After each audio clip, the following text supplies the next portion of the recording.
I've been wanting to make my own leather satchel for a long time now. I sew with fabric a lot, but leatherworking is something I've had my eye on. So when PopSewing reached out to me and offered to gift me whichever kit I wanted from their website, I was pretty excited. I do like to design my own projects here on my channel, but sometimes you just want to make something and follow some existing instructions. You don't want to have to do all of the research. You just want to make something and see how it comes together and hopefully learn some things that you can put towards your own projects in the future.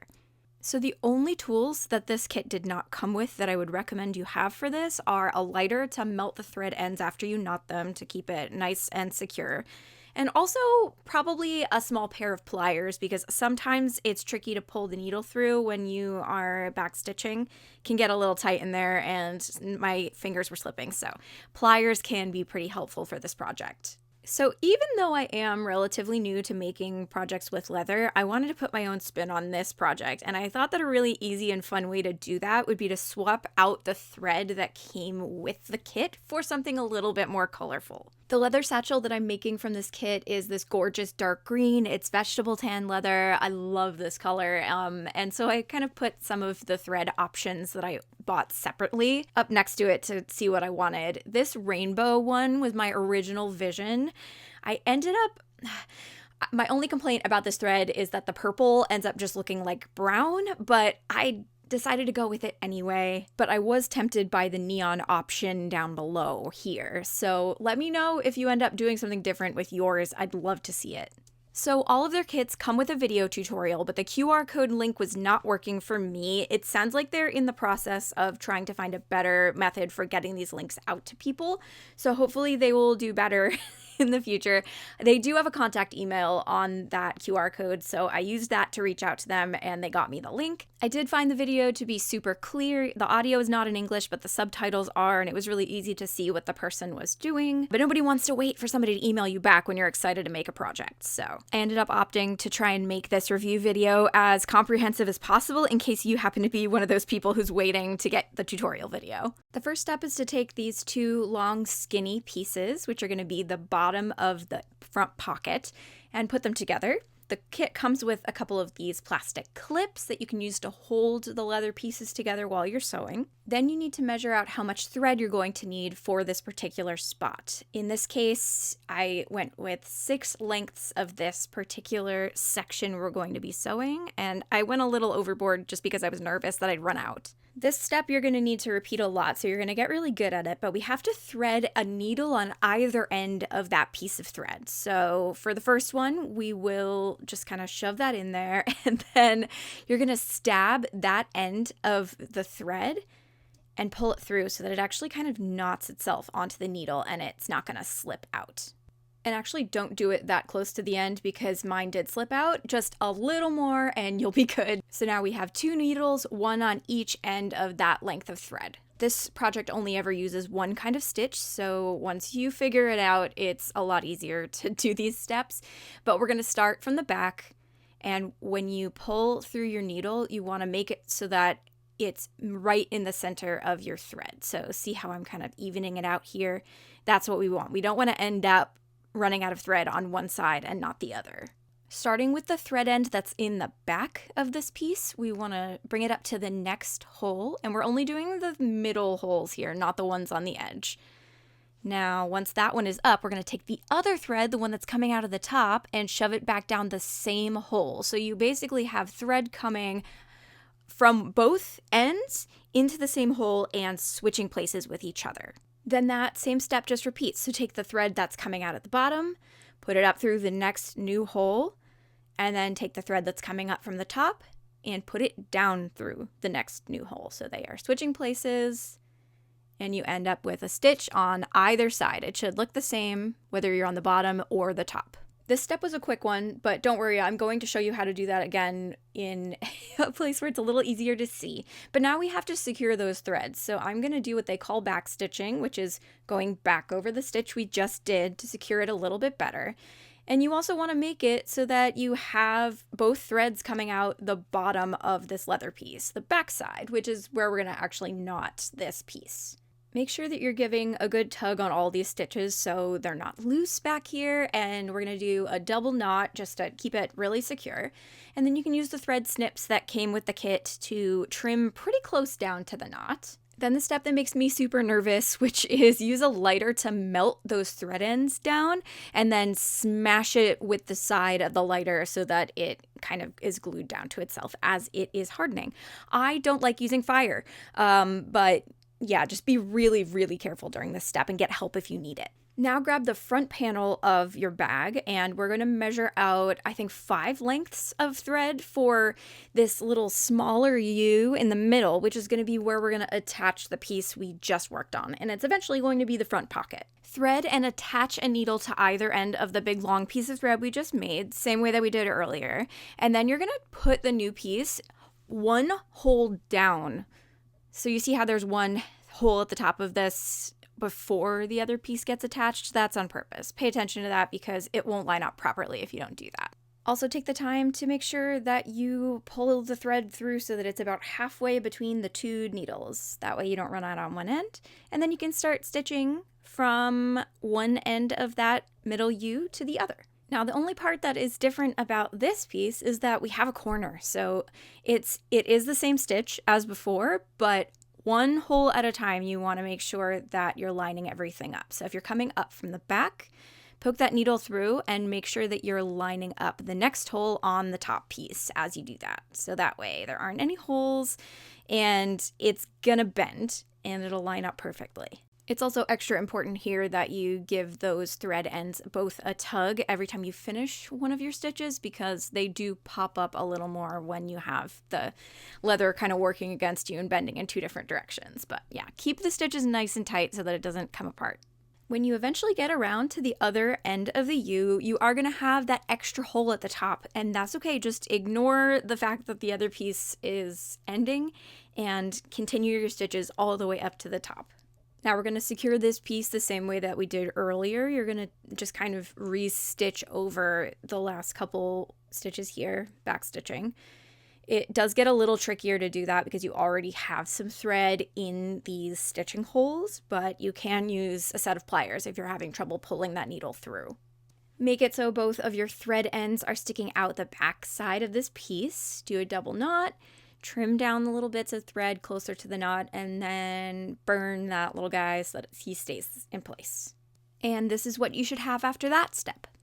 The next piece we're going to grab out of the box is the front of that pocket as well as some sets of snaps. For this step, find the piece that has the round dimple in it, which is the one on the right here, and you're going to press it with your hands into the front slits on this piece. And then flip it over. We're going to grab one of these back pieces. It's like a coin with a couple slots in it, and you can either push the flaps down with your fingers, or I used pliers to do this. And you're going to do the same thing on the other side with the same dimple-shaped piece on the front and the same coin-shaped piece on the back. So make sure those 2 match, just like this. Then line up the front of the pocket with the piece that we put together earlier, and this is going to have the same sort of corners, just with the bendy piece on the back. So you're going to start up at the top, and so all the way around to the other side. The kit did have these clips that you could use, but honestly, I found that they got in the way more than they really helped, so use at your own discretion. I always take a second to see how much thread this is going to need and then multiply that length by 5. Now, the only thing that's different about this step is that we have kind of a raw edge happening over on the left side, and we would like to loop the thread around that, which we hadn't done yet. We haven't had a place where we could do that. So you want to take the thread coming up from the back, wrap it around the left side, shove it back in the hole where our first thread started, and you can kind of see I had to push it around the corner a little bit to get it in just that right spot. But then you just continue your stitches down the way we were before, and that way it kind of keeps that top edge from separating. Now on this step, I was able to get a look at the different color patterns that I'm ending up with this variegated thread, which I think is really interesting. I wasn't really able to kind of force it to look one way or another just because of what I was ending up with. But at the top edge here, I saw that there were like alternating colors, and then I ended up with a really gorgeous rainbow gradient on the bottom section here. So it seems to depend on a couple things, how long the thread needs to be for that section, and also whether or not I can line up the midpoint with a section where it's completely the same pattern on the top and the bottom end of the thread. I think I would have wasted more thread if I had tried to force that, so I just didn't, but maybe for a future project I can give that a go. Now, when you get around to the other side of this pocket, we're going to make sure that you remember to do that loop around the edge to keep it nice and clean looking. Do a couple of back stitches, and then you want to make it so both of the thread ends are inside of the pocket, because that's actually where we're going to hide the knot this time. And that should end you up here. Yay! Ta-da! Okay, now we're going to get out these two little pieces for the buckles on the front of the bag. Now these are going to be the snap pieces that fit into the dimples that we attached earlier. So that's going to go on the front side, and then we're going to attach it with those coin-shaped pieces on the back. So kind of push down those little flaps, and then repeat the same steps on the other buckle. So I'm going to explain this next part as best I can, but it's a little tricky, so it may take a couple tries. You can always undo it if it doesn't work out. But for the gold pieces of the buckle, you want it to be kind of tilted towards you. It's a little bit of a concave angle, and you want to have the pointy little bit facing to the left.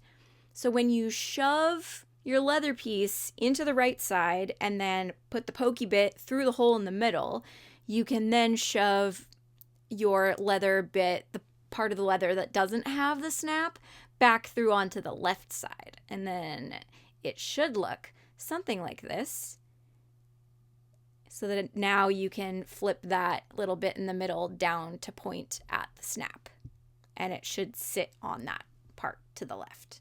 To be fair, I was paying a lot of attention to making sure that I did it right, and I was also watching their video at the time, so sorry the footage is a little blurry here, but I did it a second time and it worked out great, so you can always undo it if you end up with it backwards. And these are going to end up being folded in half, and then we're going to stitch all the way around to double it like this. And it's gonna actually look really pretty, especially with the rainbow thread. I really liked the way this section turned out. This was also the point in the project where I was starting to really get the hang of the steps, so hopefully if you're following along at home, if you end up getting a kit like this, you can kind of feel that excitement too. I love getting to the point where, oh, I can actually do this, and I understand how it works, and yeah, so these projects do take a while. That's one thing. It's going to be a good portion of a day, maybe two. It took me about 2 days to put this one together. I am also really happy with the quality of all of the components and the instructions and all of that. I am happy that I swapped in this thread though, because I feel like the rainbow is making me smile a lot. Our next step is this little handle piece, and this one is maybe a little bit tricky. You just have to pay attention to where you are, because we're going to be attaching the ends to this large piece that's going to go across the top of the bag. But when we're in the middle of the handle, we are just going to be adding stitching to the handle itself. That way it'll pop up like this and you can actually hold on to it. So I'm measuring out my thread to go all the way around the handle piece, making sure that I multiply that by 5 and then attach a needle to either end of it. And I'm starting the stitching on one end of the middle section of this handle. So I'm not going to attach it to the bag just yet. Just one end of the middle to the other end of the middle. So when we get to the other end of that section, we can line it up with the holes on this larger piece on the bottom. So we're going to want to make it so that the bottom piece is coming up. That way it's not like stuck in between the two pieces there. And then when we come back down with the piece that is sticking out of the top, we want to go through that first hole on the bottom piece as well. That way we can stitch around both of them and we can securely attach the handle to the rest of the bag. Here you can see I've done that, and then I've continued across the rest of the handle in the section that's not attached to the bag anymore. But look how pretty the rainbow looks here. I love that. I think it turned out so cool. And then all that's left for that step is to kind of squish the handle over so that the holes line up. And then we're going to stitch around both pieces together to fully attach the handle. And as you can see, I ended up needing the pliers here. They definitely help a lot. I was watching a lot of tutorials before I put this together just to kind of get an idea of what I was in for. And a lot of people were just ending up with band-aids on their fingers over the course of this project. So I managed to do kind of okay. Also, look how beautifully melty the threads ended up looking on the back of this piece. So satisfying. That is why you kind of do have to use the fire. I don't know. The next two pieces we're going to attach are the tops of what go into the buckles on the snaps that we attached earlier. Words are kind of stopping feeling like words. I don't know if you're experiencing that right now, but maybe I need a little brain break. But you get it. I was not kidding when I said that it seriously only uses one stitch the entire time. I started in the center middle for these shapes and then followed the same exact steps we did earlier for backstitching, making sure that our threads are pointing towards the back, tying a knot, and burning them on the back. And look how nice that looks. It really is coming together, and I love, especially with a project like this that can take a while, just seeing it come together is really rewarding.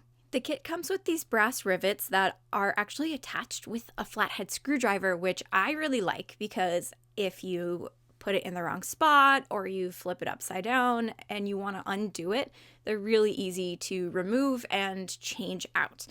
So I think that that's less stressful. However, the screwdriver that comes with this kit, at least the one that I got, is a little too small. You can see it slipping around here quite a bit. It was doable, and if I had a bigger one nearby, I probably would have just grabbed that. I would say just make sure that the piece that gets tightened is on the back side. That way they all match, and the one on the top is just a plain rivet. It's possible that those might need to be tightened later, but we will handle that when we get to it. Now we're going to grab the two pieces that are going to be the sides of the bag and also these two tabs, which are going to allow us to attach these rings. And that's where our shoulder strap is going to go on later. So we're going to fold the tabs in half around the ring, and we're going to stitch through both of those sides as well as the actual piece of the bag they're going to be attached to. So you're going through 3 layers in this step. And it's not that difficult to do, honestly. I think you just have to tighten each stitch a little more than you would normally, just to make sure that it's fully attached and not wiggling around too much. And the next step is to take these 2 side flaps and attach them along the bottom of the bag. We're just going to go along these middle holes. We're not going to go along the sides at all. While we're here, I do want to ask, have you ever made anything like this before, whether it was from a kit or your own design? Lately, I've been really into the way that real leather products wear over time. I love when they patina. I love when they get scuffed up. I love when they kind of form around the stuff that you have them on. I just find it so endearing and wonderful. And so I was excited to try making one. I also would really love if anybody ever made like a leather journal making kit. I feel like that would be right up my alley. I actually made one at a library once, but that was really fun. I don't know. There's something about having all the instructions and the supplies put together for you that makes it a lot less intimidating, at least for me. So now this piece that we just attached is going to go all the way around the entire bag. And we are leaving one empty hole at the top before the pieces overlap, just like we did with the pocket earlier. What do you think of this, buddy? How's it coming together? Good. That was Rory. Rory is a very good assistant and also very helpful when I'm recording my voiceovers.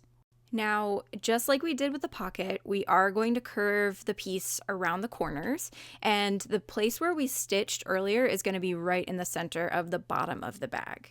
And once we get around to the other side, we just want to make sure that we do a little bit of back stitching and all of our threads end up on the inside of the bag, and that's where our knot is going to go. The last piece of the main bag is just that front piece with the pocket on it that we made earlier. So we're going to go all the way around, but we also want to make sure that we wrap the thread around the top like we did earlier with the front of the pocket. Remember to do the same thing on the other side when you stitch all the way around the front of the bag, just making sure that there is that little loop of thread on the raw edge to hold it all together, and then we're gonna hide that knot on the inside of the bag so nobody can see it.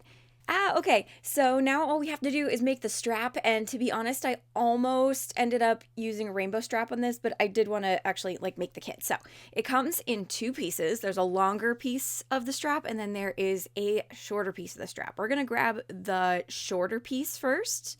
It looks like this. One side has a longer hole in the middle, and that is where this buckle is going to go. So we're going to go through the concave side like we did last time, and we're going to shove that little pointy bit through the hole.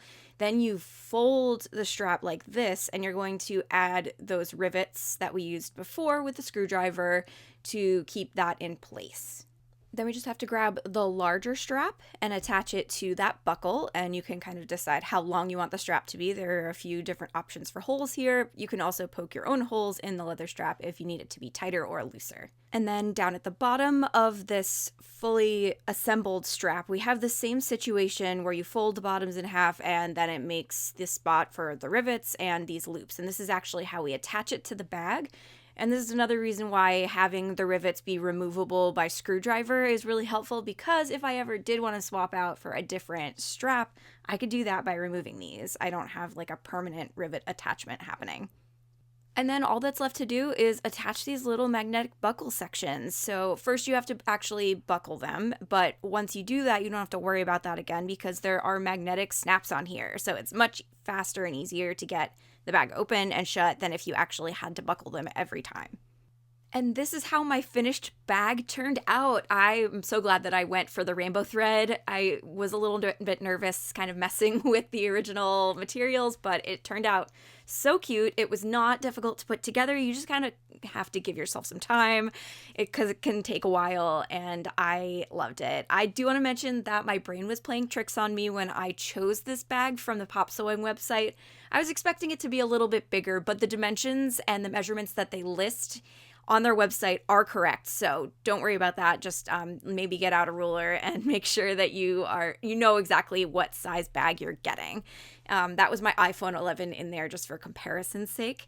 But yeah, oh my gosh, I hope that you enjoyed watching this at the very least. And if you do want to order a kit from their website, I have a discount code that they gave me, so I'm going to put that in the video description below. I hope that you enjoyed this process because I definitely did. It's been a long time since I've made a full-fledged craft tutorial here on my channel, so be sure to let me know if you want to start seeing more of these again. Also, some surprise bonus content. It came with this extra bag of smaller pieces and no instructions for them. So I luckily had just put together the other bag and thought, you know what, I can probably figure it out. And it ended up being a teeny tiny version of the larger bag, which is really cute. I attached it to the strap of the larger bag, so it has a little friend now, I guess. If you want to see how that one came together, I filmed it on my phone, and I could potentially put it over on Instagram. So if you want that, go follow me over there at LaurenFairWX, and let me know that you want to see it, and maybe I'll make a little video for that too. I hope this inspires you to try and make something new. Hope you're all doing okay or wherever you happen to be, and I will see you next time.